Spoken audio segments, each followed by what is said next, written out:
Good morning વિદ્યાર્થી મિત્રો, ધોરણ 11નું આપણે અડધું ચેપ્ટર કર્યા હતા મધ્યક.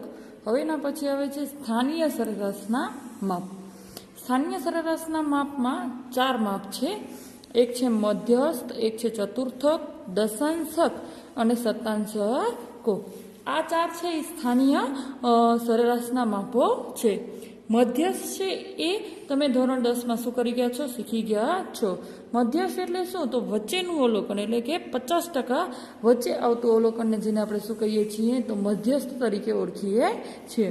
તો આપેલી માહિતીને ચડતા કે ઉતરતા ક્રમમાં ગોઠવતા તેના મધ્યમાં આવેલા અવલોકનની કિંમતને આપણે શું કહીએ છીએ, મધ્યસ્થ તરીકે ઓળખીએ છીએ. હવે આમાં આપણે 50% એટલે કે આ 2 ભાગ પાડીએ તો આ 50% ભાગ છે એ શું હશે? તો હું એમ કહું કે એ 50% ભાગ છે ચડતા ક્રમમાં ગોઠવીએ છીએ, તો 50% ભાગ છે એ શું હશે? જે મધ્યસ્થ આવ્યું છે એનાથી નાનું હશે, અને 50% ભાગ છે એ મધ્યસ્થ આવ્યું છે એના કરતાં કેવું હશે? મોટું હશે. જ્યારે અવર્ગીકૃત માહિતી હોય ત્યારે આપણે મધ્યસ્થ શોધવા માટેનું સૂત્ર શું છે? તો મધ્યસ્થને આપણે કેપિટલ M વડે સંકેતમાં દર્શાવીએ છીએ. n+1/2 એ શું છે? તો મધ્યસ્થને આપણે શું કરીએ? સૂત્ર અવર્ગીકૃત માટેની માહિતી માટે જે મધ્યસ્થ શોધવાનું સૂત્ર છે, n+1/2 કરતાં એ કેટલામું અવલોકન આવે એ આપણો શું થશે? મધ્યસ્થ થશે. એના પછી વર્ગીકૃત માહિતી માટે શું છે? તો ml + n/2 - CF/f × C. તો આ વર્ગીકૃત માહિતી માટેનું સૂત્ર છે. એવી જ રીતે ચતુર્થકો છે. તો મધ્યસ્થ એટલે આપણે 2 ભાગ પાડ્યા, પણ આપેલી માહિતીને ચડતા ક્રમમાં ગોઠવતા માહિતીના અવલોકનોને જે 3 કિંમતો 4 સરખા ભાગમાં વહેંચે છે તે કિંમતોને આપણે શું કહીએ છીએ? ચતુર્થકો કહીએ છીએ. માહિતીની 3 કિંમતો આવે છે એ આપણે એમ કહીએ કે 3 સરખા ભાગમાં વહેંચે. તો ચતુર્થકો કેટલા હોય છે? 3 હોય છે. Q1, Q2 અને Q3 આ 3 શું છે? ચતુર્થકો છે. હવે એ ચતુર્થકો છે એ માહિતીને કેટલા? તો આમ 4 ભાગમાં વહેંચે છે. આ પહેલો ભાગ છે, આ બીજો ભાગ છે, આ ત્રીજો ભાગ છે અને આ ચોથો ભાગ છે. પહેલું 25% એ Q1, બીજું 25% એ Q2, ત્રીજું 25% એ Q3 અને ચોથું 25%. તો પહેલું 25%, બીજું, ત્રીજું અને ચોથું. આમ ભાગ કેટલા પાડે છે? 4 પાડે છે. પરંતુ ચતુર્થકો છે કેટલા? 3. Q1, Q2 અને Q3. હું એમ કહી શકું કે Q2 એ કેટલા ભાગ પાડે છે? તો માહિતીના 2 ભાગ પાડે છે. માટે આપણે એમ કહી શકીએ કે M = Q2, એટલે કે મધ્યસ્થ પણ કેટલા ભાગ પાડતું હતું? 2 ભાગ પાડતું હતું. અને Q2 એટલે કે દ્વિતીય ચતુર્થક છે એ પણ કેટલા ભાગ પાડે છે? 2 ભાગ પાડે છે. હવે ચતુર્થકને આપણે QJ વડે શું કરવામાં આવે છે? ઓળખવામાં આવે છે. તેનું સૂત્ર જોઈએ તો QJ = J. જેનો મતલબ શું? જો મારું પ્રથમ ચતુર્થક હોય તો A, દ્વિતીય ચતુર્થક હોય તો 2, તૃતીય ચતુર્થક હોય તો 3. n+1/4. ત્યાં 2 હતા, અહીંયા કેટલા આવી જશે? 4 આવી જશે. ફરક બસ એટલો જ પડશે. અહીં પણ QJ વર્ગીકૃત માહિતી માટે L + J n/4. ત્યાં 2 હતા, અહીં 4 આવી જશે. ને પ્રથમ ચતુર્થક હશે તો અહીંયા 1 આવશે, દ્વિતીય હશે તો 2 અને તૃતીય હશે તો 3. -CF × C/F. આ સૂત્ર સમજી લઈએ, પછી દાખલામાં તો આ સૂત્ર આવે છે. પહેલો ચતુર્થક. હવે જે માટે કેટલા? તો 1 = પહેલો ચતુર્થક, 2 = બીજો અને 3 = કેટલામો? તો ત્રીજો ચતુર્થક. તેવી જ રીતે આપણે જોઈએ કે દશાંશકો. તો માહિતીને આપણે ચડતા કે ઉતરતા ક્રમમાં ગોઠવ્યા પછી એક સરખા 10 ભાગ પાડતી 9 કિંમતોને આપણે શું કહીએ છીએ? દશાંશકો વડે ઓળખીએ છીએ. તમે જોઈ શકો છો કે દશાંશકને આપણે DJ તરીકે ઓળખીએ છીએ ને એક માહિતીના એક સરખા 9 ભાગ પડ્યા છે. તો D1, D2, D3, D4, D5, D6, D7, D8 અને D9. 9 સરખા શું પાડ્યા છે? 9 કિંમતો છે અને 10 શું પાડ્યા છે? ભાગ પાડ્યા છે. પરંતુ એમ કહી શકું કે 5મા ક્રમે આવતી તો D5 એ M એટલે કે અહીં એમ બરાબર શું થાય તો મધ્યસ્થ અને Q2 એટલે કે તૃતીય ચતુર્થક. તો એ શું કરે છે માહિતીના બે સરખા ભાગ પાડે છે માટે અહીં D5M અને Q2 બધા કેવા થશે સરખા થશે. સૂત્ર જોઈએ તો 10 સરખા ભાગ પાડે છે માટે n+1 છેદમાં 10 જે બરાબર મને જેટલાનો દશાંશક શોધવાનો હોય ધારો કે ચોથો દશાંશક શોધવાનો હોય તો જે બરાબર કેટલા થઈ જાય 4 થઈ જાય. વર્ગીકૃત માહિતી માટેનું સૂત્ર JN+10 ભાગ્યા હવે L બરાબર JN/10 CF ગુણ્યા C છેદમાં F. અહીં જે બરાબર કેટલા તો 10 સરખા ભાગ પાડે છે માટે 1 થી 10 એ મારા શું થશે તો જે થશે. એના પછી આવે છે શતાંશકો. તો આપેલી માહિતીને ચડતા ક્રમમાં ગોઠવતા માહિતીના એક સરખા 100 ભાગ પાડતી 99 કિંમતોને શતાંશકો કહેવામાં આવે છે, જેને આપણે કોના વડે તો PJ વડે શું કરીએ છીએ ઓળખીએ છીએ. એક સરખા કેટલા ભાગ પાડશે તો 99 ભાગ પાડશે અને એ માહિતીને આપણે કોના વડે તો PJ તરીકે શું કરશું ઓળખશું. M બરાબર Q2 બરાબર D5 બરાબર P50. હું એમ કહી શકું કે M એને કેટલા સરખા ભાગ પાડ્યા તો 2 સરખા ભાગ પાડ્યા એટલે કે વચ્ચેથી. એના પછી આવ્યું Q તો Q2 બરાબર પણ શું થયું M. એના પછી આવ્યું દશાંશકો એટલે કે D5 બરાબર પણ M અને Q2 અને એના પછી આવે છે P50. આપણે શતાંશકને કોના વડે તો P વડે ઓળખીશું. તો હું એમ કહી શકું મધ્યસ્થ બરાબર મધ્યસ્થને હું એમ પણ કહી શકું. Q2 એ પણ મારો મધ્યસ્થ છે, D5 એ પણ મારો મધ્યસ્થ છે અને P50 એ પણ મારો મધ્યસ્થ છે. એટલે કે એ P50 છે એ માહિતીના બે સરખા શું પાડે છે ભાગ પાડે છે. સૂત્ર જોઈએ તો PJ બરાબર JN+1 છેદમાં 100. શતાંશકો કેટલા ભાગ પાડે 100 માટે છેદમાં શું આવશે 100. અહીં n ના છેદમાં 100 L + JN ના છેદમાં 100. હવે ખાસ ફરીવાર જોઈએ કે જ્યારે મધ્યસ્થ હતું ત્યારે છેદમાં શું આવ્યા 2, ચતુર્થકો આવ્યા ત્યારે છેદમાં શું આવ્યા 4, શતાંશકો આવ્યા ત્યારે છેદમાં શું આવ્યા 10 અને દશાંશકો ત્યારે 10 અને શતાંશકો આવ્યા ત્યારે કેટલા આવ્યા 100. તો ખાસ આ ભૂલાય નહીં એનું ધ્યાન રાખવું. હવે આપણે થોડાક દાખલા જોઈએ તો સ્વાધ્યાય 3.4માં આપણે પહેલો દાખલો આપવામાં આવ્યો છે કે 3.4નો પહેલો દાખલો શું કહે છે કે કોઈ એક વર્ગની કસોટીમાં 15 વિદ્યાર્થીએ મેળવેલા ગુણની માહિતી નીચે મુજબ છે તે પરથી ચતુર્થકો શોધો.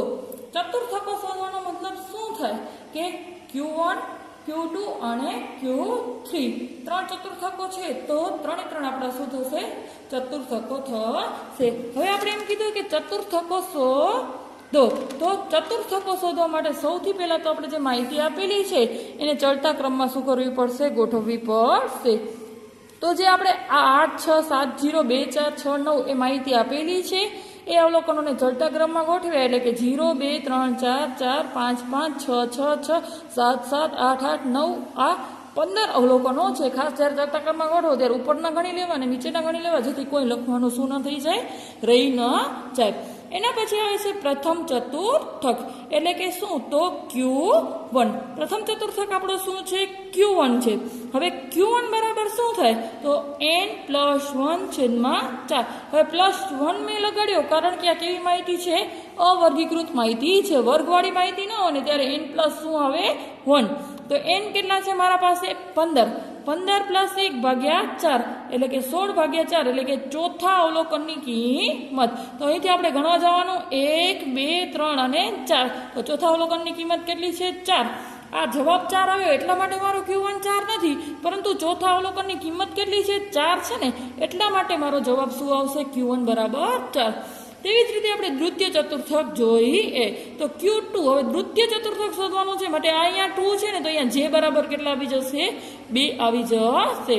n+1 છેદમાં 4 2 15 + 1 છેદમાં 4 માટે 2 4 - 8. તો 8મા અવલોકનની કિંમત કેટલી થશે તો અહીંયાથી ગણવાની 1 2 3 4 5 6 7 અને 8. 8મા અવલોકનની કિંમત કેટલી થઈ 6 માટે Q2 બરાબર આપણા કેટલા થશે 6 થશે. એના પછી આવે છે તૃતીય ચતુર્થક તો Q3. ત્રીજું ચતુર્થક છે માટે 3n+1 છેદમાં 4 માં અવલોકનની કિંમત 15 + 1 ભાગ્યા 4 15 અવલોકનો હતા +1 ભાગ્યા 4 એટલે કે 3 × 4 12મા અવલોકનની કિંમત તો આપણે ગણીએ અહીંયા 12મા અવલોકનની કિંમત કેટલી છે તો 1 2 3 4 5 6 7 8 9 10 11 અને 12 તો Q3 બરાબર મારા કેટલા થશે 7 થશે એકદમ સિમ્પલ છે કારણ કે આપણે ફક્ત ગણતરી કરી અને લખવાનું છે એના પછી બીજો દાખલો આવે છે કે એક સેલ્સમેન છેલ્લા વર્ષમાં જુદા જુદા દિવસોમાં કરેલ મુસાફરી કિમીમાં છે તેની માહિતી નીચે મુજબ આપેલી છે તો તેના પરથી આપણે શું કરવાનું છે તો Q3 એટલે કે તૃતીય ચતુર્થક D8 એટલે કે 8મું દશાંશક P62 એટલે કે 62મો શતાંશક અને M શોધવાનો છે તો મુસાફરી કિમીમાં અને દિવસોની સંખ્યા હવે ખાસ આ માહિતી કેવી દેખાય છે તમને વર્ગીકૃત દેખાય છે જો 0 થી 100 100 થી 200 200 થી 300 300 થી 400 તો આ માહિતી કેવી છે વર્ગીકૃત માહિતી છે હવે જ્યારે વર્ગીકૃત માહિતી આપેલી હોય ત્યારે ખાસ જ્યારે મધ્યસ્થનું નામ આવે ને ત્યારે કોષ્ટક બનાવવો કેવો ખૂબ સહેલો કારણ કે આપણે પહેલું શું તો વર્ગ લખી નાખવાના બીજું શું તો જે F આપેલો છે આપણી આવૃત્તિ છે એ લખી નાખવાની 5 18 24 અને 7 હવે 5 18 24 7 5 અને 1 હવે જે CF નો મતલબ શું થાય સંચય આવૃત્તિ જે આપણે ચેપ્ટર 2 માં શું કરી ગયા છીએ શીખી ગયા છીએ તો પહેલું તો 5 જ છે પછી 5 + 18 એટલે કેટલા થાય 23 ખાસ સમજો પહેલાની સંચય આવૃત્તિ કેટલી થશે 5 પછી આપણે થી ઓછા પ્રકારની સંચય આવૃત્તિ કરતા તમને યાદ છે તો 5 માં આપણે શું કરશું 18 ઉમેરશું એટલે કેટલા થશે 23 18 માં કેટલા ઉમેરશું 23 માં કેટલા ઉમેરશું 24 ઉમેરશું એટલે કેટલા થશે 47 માં 7 ઉમેરશું એટલે કેટલા થશે 54 માં 5 ઉમેરશું એટલે કેટલા થશે 59 અને 59 માં 1 ઉમેરશું એટલે કેટલા થશે 60 ખાસ તમારો આ જે સરવાળો અને આ છેલ્લી સંચય આવૃત્તિ એ બંને કેવા થવા જોઈએ સરખા થવા જોઈએ એમ ફરીવાર સંચય આવૃત્તિ કઈ રીતે કરશું તો 5 તો પહેલામાં 5 જ આવશે પહેલો અને બીજાનો સરવાળો એટલે કે 23 માં 24 ઉમેરી એટલે કે 47 માં 7 ઉમેરી એટલે કે 54 માં 5 ઉમેરી એટલે કે 59 માં 1 ઉમેરી એટલે કે કેટલા થશે 60 આ રીતે આપણે શું કરશું તો સંચય આવૃત્તિ કરશું અને આમ ન ફાવે તો તમને પહેલા 1 પછી પહેલા 2 નો સરવાળો પછી 3 નો સરવાળો પછી 4 નો પછી 5 નો અને પછી 6 નો એવી રીતે પણ તમે કરી શકો છો તો આ હતી આપણી સંચય આવૃત્તિ શોધી જેને CF તરીકે ઓળખવામાં આવે છે હંમેશા મને મધ્યસ્થ શતાંશક દશાંશક શોધવા હશે ચતુર્થકો ત્યારે CF ની શું પડશે જરૂર પડશે હવે દાખલાની ગણતરી જોઈએ તો સૌથી પહેલા તો શું કરવાનું છે તો મારી માહિતી કેવી છે વર્ગીકૃત છે અહીં તમે શું કર્યું n+1 કર્યા કારણ કે અહીં વર્ગ આપેલા ન હતા અહીં આપણે n+1 નથી કરતા શું કરીએ છીએ n ના છેદમાં 2 કેટલા તો n ના છેદમાં n મારા કયા છે તો n આરે આપણા જે f છે એ મારો શું કહેવાશે n કહેવાશે એટલે એ કેટલા થશે 60 તો 60 ભાગ્યા 2 એટલે કેટલા આવે છે 30 આવે છે હવે આ 30 છે એને આપણે ક્યાં જોવા જઈએ છીએ તો 30 ને જોવા જઈએ છીએ આપણી સંચય આવૃત્તિમાં 30 ક્યાં સમાયેલા તો આ 47 માં સમાયેલા હશે કારણ કે 23 થી કેવા છે મોટા છે અને 54 થી કેવા છે નાના માટે 30 ક્યાં સમાયેલા હશે 47 માં સમાયેલા હશે હવે જ્યારે આપણે એની ઉપર રાઉન્ડ કરી નાખવાનું એની સામે વાળો વર્ગ એમાં જે પેલું આવે એટલે કે 200 ઈ મારા માટે શું થશે L થશે એની સામેવાળી આવૃત્તિ ઈ મારા માટે શું થશે F અને એની ઉપરવાળો જે CF ઈ મારા માટે શું થશે CF આ તમને શું કરી નાખવાનું કોષ્ટકમાં જ લખી નાખવાનું અને આપણે ખપશે C તો 200 થી 300 નો ગેપ એટલે કે વર્ગ લંબાઈ તો C બરાબર અહીં બાજુમાં જ લખી નાખવાનું કેટલા થાય છે 100 થશે તો આમ આપણે જે મોટું સૂત્ર આપણું એને આપણે સામાન્ય રીતે મોટા સૂત્રથી શું કરતા હોઈએ છીએ ઓળખતા હોઈએ છીએ કે કયું સૂત્ર તો L + n ના છેદમાં 2 - CF છેદમાં F ગુણ્યા C હવે ખાસ આપણે મેં ક્યાંથી લીધી વસ્તુ એ તમને દર્શાવી દઉં તો L બરાબર આપણે કેટલા લીધા 200 એના પછી F બરાબર તો F છે મારા સૂત્રમાં નીચે F બરાબર મેં કેટલા લીધા તો F બરાબર 24 એના પછી CF તો જેવા સમાયેલા છે એની ઉપર વાળું એટલે કે 23 મારો શું થયો CF થયો હવે સૂત્રમાં મૂકી દઈએ તો 200 બરાબર એલ હતા 30 એટલે કે n/2 સૂત્રમાં n/2 ઉપર જ શોધ્યા છે આપણે 30 એટલે કે 30 માઇનસ CF કયો હતો આપણો જે આપણે શોધ્યો આ એ 23 એના પછી આવે છે છેદમાં 24 જે આપણો શું છે તો F ગુણ્યા 100 હવે ખાસ આ F એટલે કે મારો કયો F તો જે આ 24 છે એટલે કે આનો સરવાળો n ના લખી નાખતા 24 છે મારો શું છે F છે અને C બરાબર કેટલા થશે વર્ગ લંબાઈ 100 સૌથી પહેલા આનું સાદું રૂપ આપી દઈએ તો 30 માંથી 23 એટલે કે 7 ગુણ્યા 100 ભાગ્યા 24 700 ભાગ્યા 24 200 પ્લસ 29.17 એટલે કે 229.17 કિમી એ આપણું શું આવે છે જવાબ આવે છે આપણે શોધ્યો શું તો એમ એટલે કે મધ્યસ્થ તો હું એમ કહી શકું કે 50% દિવસોની મુસાફરી 229.17 કિમી કે તેથી ઓછી હશે કારણ કે મધ્યસ્થ એટલે કેટલા થાય 50%. એના પછી આપણે એમ કીધું કે ત્રીજો ચતુર્થક હવે ચતુર્થક શોધવાનું કીધું છે અહીં મેં છેદમાં 2 કર્યા કારણ કે n/2 કારણ કે મને મધ્યસ્થ શોધવાનો હતો અહીં મેં શું કર્યું ચતુર્થક છે ને એ પણ કયો ત્રીજો માટે 3n/4 કારણ કે શું શોધવાનું છે તો ચતુર્થક શોધવાનો છે 3n/4 અવલોકનની કિંમત 60 જ છે n તો 4 3 એટલે કે 5 ગુણ્યા 15 એટલે કે 45 આવે છે હવે 45 ક્યાં સમાયેલા છે એ જોવાના તો 45 પાછા પણ ક્યાં સમાયેલા છે તો 47 માં જ સમાયેલા છે માટે એનો CF પણ આપણો 23 જ આવશે F પણ 24 આવશે L પણ કેટલો આવશે 200 અને C પણ કેટલો આવશે 100 એ બધી કિંમતો કેવી આવશે સરખી પણ અહીં 3n/4 આવી જશે કેટલા આવી જશે સૂત્રમાં 3n/4 તો 3n/4 એટલે કે કેટલા થશે તો આપણા જે 45 આવ્યા છે સૂત્રમાં બધી વસ્તુ મૂકીએ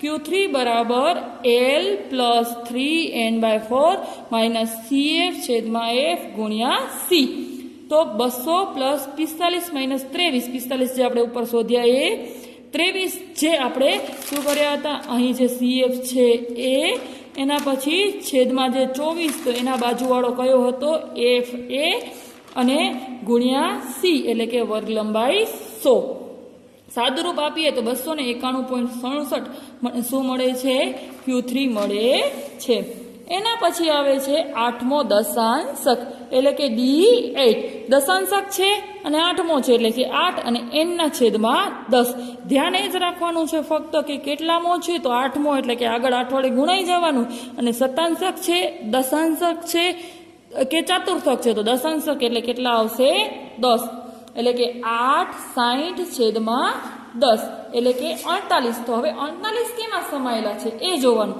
તો આપણે CF કાઢીએ આપણું કોષ્ટક કાઢી તો 48 હવે આ 47 છે માટે 48 કેમાં સમાયેલા હશે 54 માં સમાયેલા હશે તો હવે 48 54 માં સમાયેલા છે તો મારા 8મા દશાંશક માટે CF કેટલો થશે 47 F કેટલો થશે તો 54 ના સામેવાળો 7 અને મારો વર્ગ કયો થશે તો આ એટલે કે L બરાબર કેટલા થશે 300 તો સૌથી પહેલા લખી જ નાખવાનું કે મારા વર્ગ કયો છે 300 થી 400 વાળો એટલે L કેટલા આવશે 308 60 ભાગ્યા 10 કરતા આપણે કેટલા મળે છે 48 માટે એને કેટલા લખ્યા 48 એની ઉપર વાળો CF એટલે કે 47 એને જે F મળ્યો એ આપણો કેટલો થયો 7 માટે કેટલા લખ્યા 7 છેદમાં ગુણ્યા 100 સાદુરૂપ આપીએ તો આપણે શું મળે છે 314.29 કિમી એટલે કે 8મો દશાંશક મને કેટલો મળે છે 314.29 કિમી મળે છે હવે આવે છે 62મો શતાંશકનો મતલબ થાય P એટલે કે P 62 n ના છેદમાં 100 કારણ કે શું છે તે શતાંશક છે n ના છેદમાં 100 અવલોકનોની કિંમત હવે એ આપણે જોઈએ તો 37.2 મળે છે હવે ફરીવાર 37.2 ક્યાં સમાયેલા છે તો 37.2 આપણા સમાયેલા છે 47માં સમાયેલા છે માટે પાછો આપણો CF પણ કેટલો થશે 23 F પણ કેટલો થશે 24 અને વર્ગ પણ 200 ને 300 વાળો માટે L પણ 200 અને C કેટલો થશે 100 તો બધી જ માહિતી કેમાં મૂકી દઈએ આપણે આપણા જે સૂત્રમાં મૂકી દઈએ આ સૂત્ર તો આપણે મોઢે જ રહેવું જોઈએ કે AP 62 બરાબર L પ્લસ 62 N ના છેદમાં 100, કારણ કે 62મો સદંશક શોધવાનો છે, માઇનસ CF છેદમાં F ગુણ્યા C. L બરાબર 62 મળી ગયો, 62 N ના છેદમાં 2 બરાબર 37.2 છે, CF છે એટલે કે 23 મળ્યા, F બરાબર 24 અને C બરાબર 1 મૂકતા બધી જ વિગતો આપણે સૂત્રમાં મૂકીએ તો આપણે કેટલે આવે છે 259.17 કિમી આવે છે, જે આપણો શું છે 62મો શતાંશક છે. હવે આવા દાખલા તમને કેમાં પૂછાય છે તો તમારા જે 5 ગુણના દાખલાઓ હોય એમાં આ મોટા દાખલા તરીકે પૂછાય છે. એના પછી આપણે આવે છે કે સ્વાધ્યાય 3.4નો એક દાખલો આવે છે, જેમાં એક કોલેજમાંથી પસંદ કરેલા 80 વિદ્યાર્થીઓની ઉંમર નીચેના કોષ્ટકમાં આપેલી છે. તે પરથી D1, D4 અને P32 શોધવાના છે. D1, D4 અને P. હવે તમે આ જોઈ શકો છો કે મને વર્ષ, તો વર્ષ કેમાં આપેલા છે? ફક્ત વર્ગમાં આપેલા નથી, આવૃત્તિ પણ સાથે આપેલી છે. તો ઉંમર, વર્ષ બે લખી નાખો, 17, 18, 19, 20 આ આડી લાઈન એને ઊભી લખી અને આ આવૃત્તિ આપણી આડી એને એફ ને શું કર્યો ઊભો લખી, કુલ સરવાળો કર્યો 86. સંચય આવૃત્તિ દરેક જ્યારે આપણે મધ્યસ્થ, દશાંશક, શતાંશક શોધીએ ત્યારે આપણે શું કરવું પડે તો CF તો કરવા જ પડે. જ્યારે આ વસ્તુ શોધો ત્યારે 3 જ કોલમ આવશે. જો વર્ગ હશે તો વર્ગ, આવૃત્તિ અને CF, અને વર્ગ નહીં હોય તો પણ આવૃત્તિ અને જે માહિતી આપેલી છે માહિતી, આવૃત્તિ અને CF. 11, 11 પ્લસ 14 એટલે કે 25, 25 પ્લસ 22 એટલે કે 47, 47 પ્લસ 15 એટલે કે 62, 62 પ્લસ 8 એટલે કે 70, 70 પ્લસ 6 એટલે કે 76, 76 પ્લસ 4 એટલે કે કેટલા થશે 80. હવે ખાસ જ્યારે ધ્યાન રાખજો કે અહીં વર્ગીકૃત માહિતી નથી, માટે મને શું શોધવો છે તો જ્યારે M શોધવો છે તો મને શું કરવું પડશે તો M શોધવો હોય તો N+1 કરવો પડશે, કારણ કે વર્ગીકૃત માહિતી નથી માટે +1 આવે. અને અહીં આપણી વર્ગીકૃત માહિતી હતી ત્યારે આપણે શું કર્યું હતું તો N/2 કર્યું હતું અને મોટું સૂત્ર આપતું હતું. અને વર્ગીકૃત માહિતી ન હોય ત્યારે N+1 આવે એટલે કે ભાગ્યા 2, એટલે કે N એટલે કે 80 પ્લસ 1 ભાગ્યા 2 એટલે કે 81 ભાગ્યા 2. 80 આપણી શું છે સરવાળો છે તો 81 ભાગ્યા 2 એટલે કે 40.5. હવે 40.5 ક્યાં સમાયેલા છે તો એમ કહી શકું કે આ 47માં સમાયેલા છે 40.5. તો 47 ની સામે એટલે કે આ 19 છે એ મારો શું કહેવાશે M. એકદમ શું સિમ્પલ. એના પછી આવે છે બીજું કે એને એમ કીધું કે Q1 શોધો. તો Q1 એટલે શું થાય તો N+1 ભાગ્યા 4, કારણ કે ચતુર્થક છે માટે છેદમાં શું આવશે 4 આવશે. 80 પ્લસ 1 ભાગ્યા 4 એટલે કે 81 ભાગ્યા 4. હવે 81 ભાગ્યા 4 કેટલા આવ્યા તો 20.25. 20.25 તમારા CFમાં ક્યાં સમાયેલા 25માં સમાયેલા હશે, કારણ કે 20 ક્યાં સમાયેલા હોય 25 પર. તો એની સામેનો મારો જે ઉંમર x એટલે કે 18 છે એ મારા શું કહેવાશે Q1 કહેવાશે. એના પછી એને એમ કીધું કે D4 એટલે કે ચોથો દશાંશક. ચોથો દશાંશક એટલે કે જે બરાબર આગળ 4 આવી જશે N+1 ભાગ્યા 10. ખાસ અહીંયા +1 કરવાનું ભૂલતા નહીં, કારણ કે આ કેવી માહિતી નથી વર્ગીકૃત માહિતી નથી. તો 32.4 આવે છે. 32.4 તમારા ક્યાં સમાયેલા છે તો 32.4 તમારા ક્યાં સમાયેલા છે તો D4. 32.4 ક્યાં સમાયેલા હશે તમારા જે 47માં સમાયેલા હશે, માટે D4 પણ તમારો કેટલો આવશે 19 આવે છે. એના પછી આવે છે આપણો આગળ P32 એટલે કે 32મો શતાંશક. P32 એટલે કે 32મો શતાંશક છે તો 32 N+1 ભાગ્યા 100. 32 80 પ્લસ 1 ભાગ્યા 100 એટલે કે 32 ગુણ્યા 0.81. 25.92 તો 25.92 તમારા ક્યાં સમાયેલા હશે તો 47માં સમાયેલા હશે. પરંતુ અહીં 25.92 છે તો એમ કહી શકું કે ન 25મું કે ન 26મું અવલોકન, કારણ કે અહીં તો આપણે શું શોધવાનું છે એક જ અવલોકન એટલે કે 32મું અવલોકન શોધવાનું છે. તો 32મું અવલોકન શોધવાનું હોય તો 25.92 એટલે કે નહીં તો એ 25મું હશે ને નહીં તો એ શું હશે 26મું. તો અહીં શું કરે 25મું અવલોકન પ્લસ 0.26મું અવલોકન અને 25મું અવલોકન. હવે 25મું અવલોકન તમારું ક્યાં સમાયેલું હતું તો 19માં સમાયેલું હતું. તો એ 25મું અવલોકન એટલે કે 19. તો તમારો જવાબ શું આવશે 25મું અવલોકન બરાબર કેટલા થશે 18 + 0.92 એટલે કે તમારો જે આવ્યો આ 25.92 છે એનામાંથી 25 બાદ કરી નાખી એટલે કેટલા આવશે તો 0.92 આવશે. સૌથી પહેલા શું કરવાનું તો 25 બાદ કરવાનું એટલે કેટલા આવે 0.92. હવે તમને એમ લખવાનું 25મું અવલોકન તો 25મું અવલોકન મીન્સ કે 25મું અવલોકન કેટલું છે 25 જે સમાયેલા છે એ કેટલું છે 18 છે. તો 25મું અવલોકન કેટલું છે 18 અને 19મું અવલોકનમાં એમાં 92% હિસ્સો સમાયેલો છે. તો માટે 25મું અવલોકન પ્લસ 0.92 26મું માઇનસ 25મું 25મું 18 હતું પ્લસ 0.92 જે તમારા છે એ અને 19 માઇનસ 18 26મું અવલોકન કેટલું થશે 19 અને આ 18 ઉપરથી 25મું બાદ એટલે બાદ કરીએ તો આપણે કેટલા મળે છે તો 18.92 એટલે કે આ 0 પોઈન્ટ કેટલા છે તો 92 એટલે આપણે મળશે જે 32% વિદ્યાર્થીઓની ઉંમર 18.92 વર્ષ છે. હવે આવા ને આવા દાખલા સ્વાધ્યાય 3.4ના દાખલા નંબર 4, 5 છે જે ડબલ્યુમાં છે. ચોથો દાખલો છે થી વધુ પ્રકારના એટલે કે સંચય આવૃત્તિ આપેલી હોય ખબર છે ને તમને થી વધુ પાછળનામાંથી આગળનો શું કરીએ બાદ કરીએ તો એ તમને પેલા આવૃત્તિ શોધી અને કરવાનો છે અને 5મા દાખલામાં થી વધુ પ્રકારની આવૃત્તિ વિતરણ આપેલું છે ચોથામાં થી વધુ અને 5મામાં થી ઓછા પ્રકારનું એટલે કે મૂળ આવૃત્તિ શોધી અને પછી બંનેના દાખલાની શું કરવાની છે ગણતરી કરવાની છે. એના પછી તમને એક દાખલો આવે છે કે નીચેની માહિતી પછી એક હોસ્પિટલમાં દાખલ થયેલા 30 દર્દીઓના હોસ્પિટલના રોકાણના દિવસોની નોંધ છે તો એનો મધ્યસ્થ શોધવાનો છે અને એને વર્ગમાં પણ ડિવાઈડ કરવાનો છે કે પેલો વર્ગ 1 થી 3 રાખવાનો છે. તો સૌથી પહેલાં તો એને આપણે શું શોધીએ ચડતા ક્રમમાં ગોઠવ્યું જે આ માહિતી આપેલી છે 1, 10, 2, 6, 3 એને પહેલાં ચડતા ક્રમમાં ગોઠવી હવે માહિતી કેવી છે અવર્ગીકૃત છે માટે n+1/2 30 છે 30 + 1/2 31/2 એટલે કે 15.5.